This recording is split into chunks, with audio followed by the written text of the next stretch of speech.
Baik. Bismillahirrahmanirrahim. Assalamualaikum warahmatullahi wabarakatuh.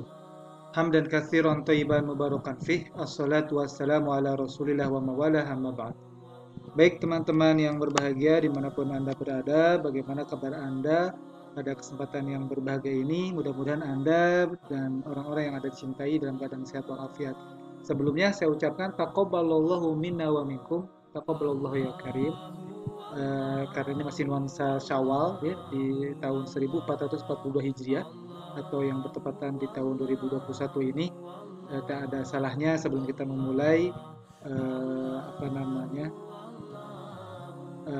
saya ingin mengajak diri saya pribadi dan teman-teman ya untuk mengucapkan tahniah ini ya.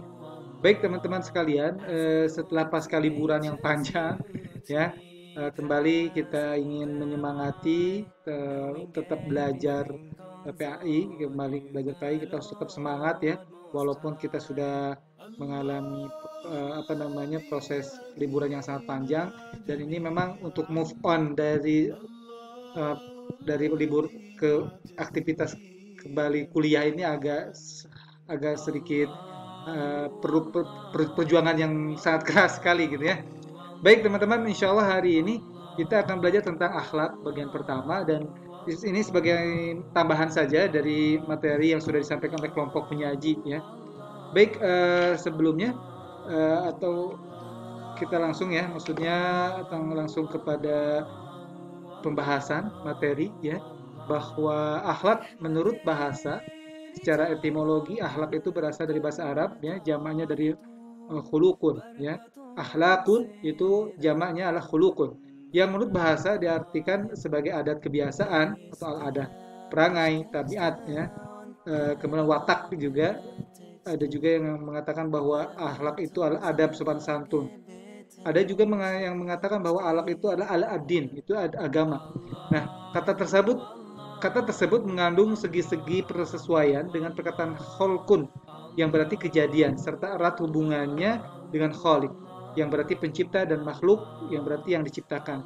Bahkan dalam kitab Al-Mursyid Al-Amin ila Mau'idah Al-Mu'min telah dijelaskan perbedaan antara kata al-kholku dengan kata al-khuluku ya, yaitu sebagai berikut. Wa hasunal batin wa ghalabatu sifat al-jamidah ya. Fahusnul dhahir huwa al-jamalu kama araf. Ay hasanul dhahir wal batin fulanun hasinal khalqi wal khuluq. Yuqalu al-madmumah. Jadi dikatakan bahwa fulan itu baik kejadiannya atau baik budi pekertinya. Maksudnya baik lahir dan batinnya. Yang dimaksud baik lahir yaitu baik rupa atau rupawan, sedang yang dimaksud baik batin yang sifat-sifat kebaikan terpuji yang menghalalkan atas sifat-sifat tercela. Ya, maksudnya artinya bahwa akhlak itu memiliki pengertian bahwa akhlak itu adalah sesuatu peringai. Nah, peringai ini ada peringai bawaan, ada peringai yang bisa memang yang bisa kita ciptakan sendiri gitu, teman-teman. Peringai bawaan itu apa yang dimaksud dengan peringai bawaan? Peringai bawaan itu adalah sifat psikologi keadaan seseorang, ya. Sifatnya pendiam itu memang ada, dan pendiam itu kan bagian dari, kalau kita apa namanya, kalau kita kaji lebih mendalam, diam juga sebenarnya itu bagian dari iman ya. Diam yang baik itu adalah ketika kita tidak tahu ilmu ya, maka kita lebih baik diam, jangan berbicara tanpa ada ilmu. Nah, itu kan ada sisi positif yang baik nih. Tetapi ada juga diam yang salah, ketika melihat kemungkaran kita diam, itu juga ini salah juga gitu ya. Nah, ini adalah salah satu tabiat yang baik ya. Pendiam itu baik dalam tanda kutip ketika diarahkan ke dalam hal kebaikan tentunya. Nah, ada juga sifatnya pemarah gitu ya, sifat bawaannya pemarah. Dan ini tentunya ini tabiat yang jelek ini, kalau dibiarkan begitu saja tanpa bimbingan iman, maka tabiat buruk ini akan menjadi tabiat akhlak yang baik, akhlak yang buruk juga, dan ini perlu diluruskan. Nah, dari sini dapat kita simpulkan bahwa yang namanya akhlak itu bisa kita ciptakan ya, sesuai dengan ilmu yang kita miliki ya, ilmu-ilmu agama tentunya. Artinya bisa kita usahakan, tidak ada alasan saya udah lahir seperti ini, sejak lahir sudah jahat misalkan, tidak ya. Justru kita harus belajar ya, belajar menjadi terus menjadi baik dan lebih baik lagi ya. Nah, sedangkan menurut para ahli Ibnu Miskawih mengatakan akhlak adalah keadaan jiwa seseorang yang mendorongnya untuk melakukan perbuatan-perbuatan tanpa melalui pertimbangan pikiran terlebih dahulu. Karakteristik pemikiran Ibnu Miskawih dalam pendidikan akhlak secara umum dimulai dengan pembahasan tentang akhlaknya. Abu Hamid Al-Ghazali juga mengatakan akhlak adalah sifat yang terpatri dalam jiwa manusia yang darinya terlahir perbuatan-perbuatan yang dilakukan dengan senang dan mudah tanpa memikirkan dirinya serta tanpa adanya renungan terlebih dahulu. Ahmad bin Mustafa juga mengatakan akhlak merupakan sebuah ilmu yang darinya dapat diketahui jenis-jenis keutamaan, di mana keutamaan itu telah ialah terwujudnya keseimbangan antara tiga kekuatan, yakni kekuatan berpikir, marah dan syahwat dan nafsu. Kemudian Muhammad bin Ali Asy-Syarif Al-Jurjani mengatakan bahwa akhlak merupakan sesuatu yang sifatnya baik atau buruk, tertanam kuat dalam diri manusia yang darinya lah terlahir perbuatan-perbuatan dengan mudah dan ringan tanpa berpikir dan direnungkan. Nah, di sini teman-teman tadi yang saya katakan bahwa ternyata akhlak itu kan bisa bisa kita ciptakan gitu ya. Manakala ketika kita sudah menyadari bahwa diri kita ini ada sifat buruknya, maka secara otomatis iman yang berbicara. Kita harus berubah nih. Ya, kita harus berubah. Berarti perubahan itu menuju kepada akhlak yang baik perlu dibentuk begitu. Kalau kita melihat beberapa pengertian akhlak dari beberapa para ahli menunjukkan satu kesimpulan bahwa akhlak itu adalah sebuah terkait dengan attitude, terkait dengan karakteristik.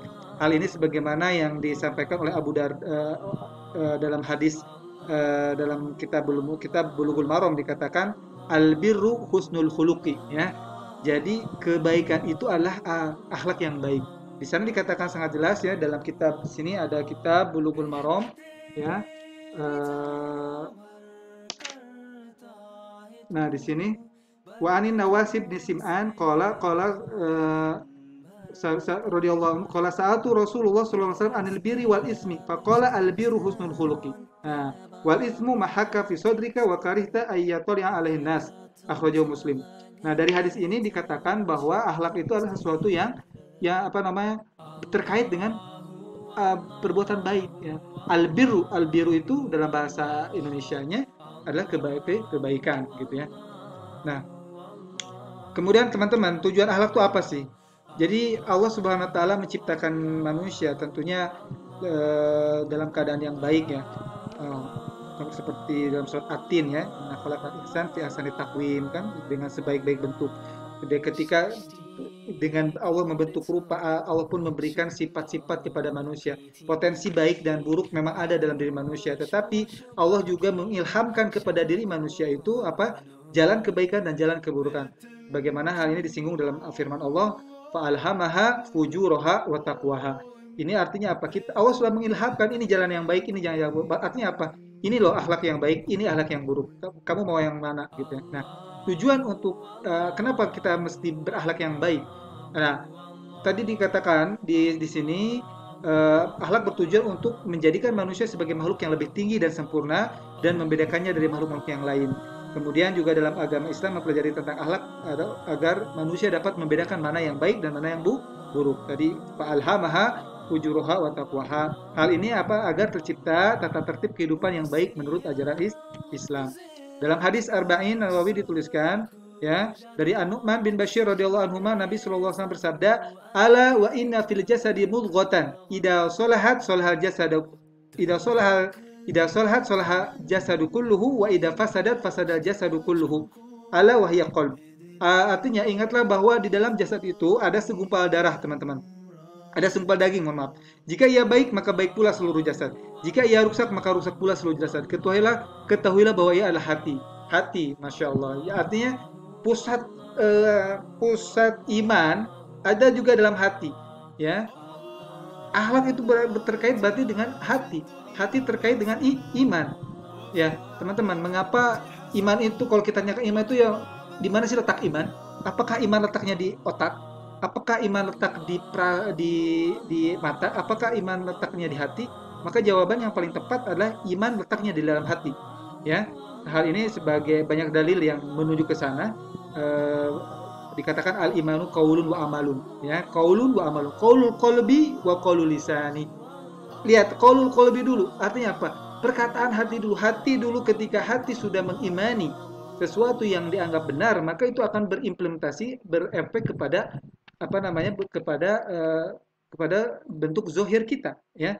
Nah, jadi memang kalau terkait dengan iman, pasti yang diuji dulu oleh Allah adalah hati kita. Hati kita rasa ketika kita terbentur dengan masalah, hati kita merasa gak senang, berarti itu iman kita lagi tipis. Tetapi ketika Allah SWT diberikan cobaan kepada kita, kemudian kita beriman, kita bersabar, itulah bahwa hati kita sudah beriman kepada Allah Subhanahu wa taala tentang takdirnya, begitu ya. Jadi masalah hati ini adalah masalah yang sangat urgen sekali. Di sana pusat iman, di sana juga pusat apa namanya, kendali akhlak. Nah, lihat kalau kita perhatikan teman-teman, ya, ayat-ayat dalam Al-Qur'an itu lebih banyak tentang ayat-ayat akhlak daripada ibadah. Di sini dikatakan ayat-ayat akhlak itu ada 1504 ayat tentang akhlak, banyak sekali ya dalil-dalil tentang ayat dalam Al-Qur'an. Kemudian ibadah itu hanya 130 ayat saja, ya, 130 ayat tentang ibadah. Nah, ini sebagaimana sabda Nabi an Abi Darda anna Nabiyya sallallahu alaihi wasallam qala ma min syai'in athqalu fi mizan al-mu'min yaumil qiyamah min husnil khuluqi wa innallaha yubghidul fahisha al-badi'a. Rawahu At-Tirmizi. Tidak ada sesuatu pun yang lebih berat dalam timbangan seorang mukmin selain akhlak yang baik. Sungguh Allah membenci orang yang berkata keji dan kotor. Masya Allah. Lihat, itu akhlak yang baik ini akan memperberat amal kita. Jadi Anda suka sholat, Anda ibadah, tapi akhlak Anda buruk, hati-hati. Ya, ini berarti ibadah Anda tidak akan dihitung sama Allah Subhanahu Wa Taala. Akan tetapi ketika ibadah Anda baik, akhlak Anda juga baik, Masya Allah. Ini akan menjadi bahkan akan memperberat amal perbuatan Anda. Ya. Dan di sini ada macam-macam akhlak, ada akhlak mahmudah, ada akhlak mazmumah. Tadi karena dalam diri kita memang ada dua potensi, buruk dan baik, ya. Kalau buruk berarti itu adalah akhlak yang tercela, dan attitude yang baik itu akhlak yang bagus, ya, akhlak mazmumah. Tadi kalau akhlak mahmudah yang baik, akhlak mazmumah, akhlak yang tercela. Banyak sekali kalau akhlak-akhlak yang baik itu contohnya pemaaf, sabar, ikhlas, ya, menepati janji, qanaah, jujur, penyayang. Sebaliknya akhlak mazmumah itu akhlak yang tercela kayak ria, sum'ah, sombong, takabur, malas, ya. Nah, hati-hati, ini malas ternyata termasuk dari akhlak yang tercela. Jangan sampai malas, ya. Kalau malas ya bangkit lagi lah, move on, ya. Baik teman-teman, akhirnya kesimpulannya bahwa dalam materi akhlak ini apa sih? Yang pertama, akhlak adalah sesuatu yang penting dalam kehidupan manusia karena akhlak mencakup segala pengertian tingkah laku, tabiat, perangai, karakter manusia yang baik maupun yang buruk dalam hubungannya dengan Allah Subhanahu wa taala dan sesama makhluk. Akhlak juga terbagi menjadi dua, ada akhlak mahmudah yaitu akhlak yang terpuji, akhlak yang baik, dan ada juga akhlak yang mazmumah, yaitu akhlak yang tercela. Ada juga pembagian-pembagian akhlak, bagaimana akhlak kita terhadap Allah Subhanahu wa taala dan bagaimana akhlak kita terhadap sesama makhluk Allah Subhanahu wa taala. Akhlak terhadap Allah adalah bagaimana kita menauhidkan Allah Subhanahu wa taala. Barang siapa yang tidak menauhidkan Allah, berarti kita sudah berbuat maksiat dan tidak berakhlak kepada Allah Subhanahu wa taala yang telah menyekutukannya. Ya, artinya akhlak kita kepada Allah adalah kita mengesahkan Allah Subhanahu wa taala. Sedangkan akhlak sesama manusia, sesama hambanya, kita bermuamalah dengan baik dan benar, ya, sesuai dengan norma-norma kemanusiaan yang ada, terutama kepada kaum muslimin, ya. Dalam kitab Bulughul Maram juga dikatakan di sini di buku ini, ya, ada hak muslim. Hakul muslim alal muslim sittun. Idza laqitahu fasalim alaihi wa idza dan sebagainya, gitu ya. Ada 6 poin itu berkaitan tentang akhlak. Masya Allah. Baik, itu saja mungkin yang bisa saya sampaikan. Ini sekali lagi sebagai tambahan saja dari saya. Tadi teman-teman mahasiswa sudah luar biasa, sudah banyak interaksi dan sudah menyampaikan beberapa poin yang saya kira sudah bagus lah. Baik, aku qouli hada, astagfirullah li wa lakum. Subhanakallahumma wa bihamdika asyhadu alla ilaha illa anta astaghfiruka wa atubu ilaik. Syukran katsiran ala ihtimamikum. Wassalamualaikum warahmatullahi wabarakatuh.